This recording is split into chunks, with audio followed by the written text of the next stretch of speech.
Hey everybody, I'm Russo. I do a little work here and there, and after another small hiatus, we are back in the research workshop. But this time, what are we talking about? I mean, what is this? It looks like a stack of paper, but it's probably because it is a stack of paper, or at least technically a stack of paper. These are what I'm calling my 6mm scale city block foundations, though you could use them for other things, and well, I have a couple different designs here for different purposes, but all will be explained shortly.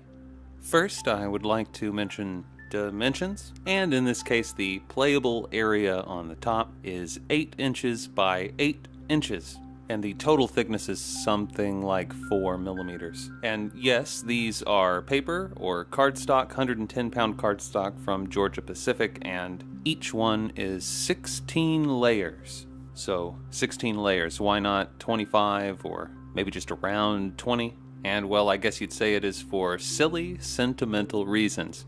See, the idea is to make city blocks, and 4 of these make one city block. That way, a 4-foot by 6-foot table is just about 3 blocks by 4 blocks, but you know, it's not quite, which is why we have a couple of varieties of these here.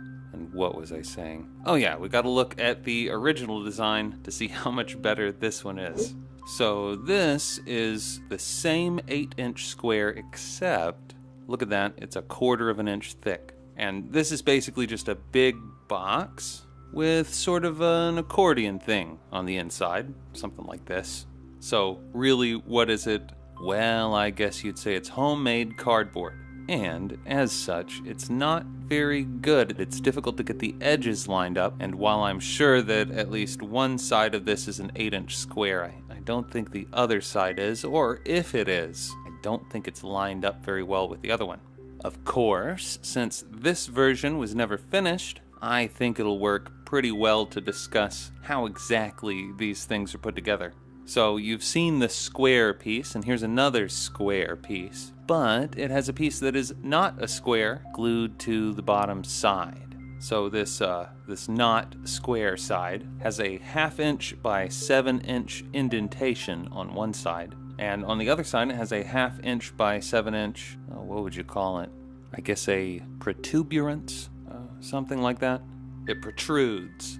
So if you made a second one of these and had the protuberance and the indentation swapped, so to speak, you can imagine how you could rotate it 90 degrees and it would always plug into the 2 on either side of it. Really, it's not that complicated, but I would say it's probably a little too complicated to put together this way. You gotta have everything lined up. So I abandoned this and I decided to make it thinner. And again, why 16 layers instead of some other number of layers? And the reason is that one block is 64 layers. 64, it's a good number.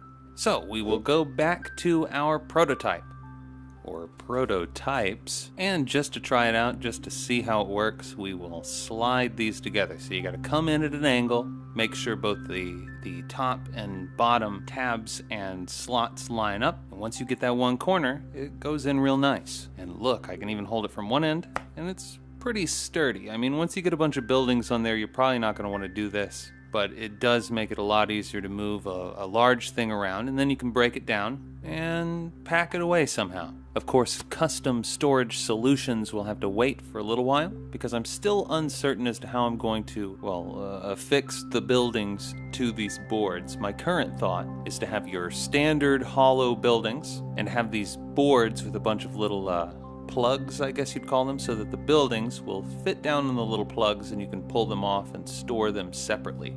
Otherwise, you're going to have some buildings that are taller than other buildings, and storing the ground, these boards, is going to become quite a bit more difficult. I think that the amount of potential damage to your buildings probably goes up quite a bit if you're not able to tear these down. So yeah, I think that about covers everything, but to recap, we got 8-inch squares, and right now at least you can put 4 of those together to make a 16-inch city block, and I've got a separate design where you can put 2 of them together to make a 16-inch by 8-inch half block. And with squares this size, if you want a 4-foot by 6-foot table, well, you're probably going to need at least a few of those. But yeah, that's pretty much that. Now that my foundation is out of the way, I can start concerning myself with making some buildings, from scratch. And don't worry, we'll talk about that Imperium building a little bit. But, there's not much to say there, except I guess about the windows. But, windows, we'll get around to it. But for now, I think that the foundations themselves are plenty exciting, considering that now I have dimensions that I can work with. Now, basically all that means is that I can start cranking out designs and then deciding why I don't want to build them. It's sort of a problem I have. For instance, here's a design, not one of my own necessarily unless you consider the last line on the bottom. Really, this isn't, it's not 6mm scale at all, but I've been playing too much Advance Wars, and, I realized this would be appropriate, for lack of a better term. But yeah, drawing this is basically just a fun exercise, and if nothing else, it helped me to focus and center on the thought that some models are just not to scale. Of course, if I were Games Workshop or some other company like that, I would just make up a term. Here you can see all the buildings are on half-inch bases. All of the units would be on half-inch bases. I just call this half-inch scale. Or, I just leave the word scale out entirely. I'd say half-inch miniatures. Then you really can't sue me. Or I guess you could, but, America. But yeah, we're running a little long, so I think I'm gonna cut it off here. I gotta get back to solving my tiny flocking issues. And hey, that's just one of the several things I've been working on in the time that I've been neglecting this YouTube channel. So until next time, whenever that is, you've been watching the Research Workshop on Russo Works, and I'm Rousseau, out.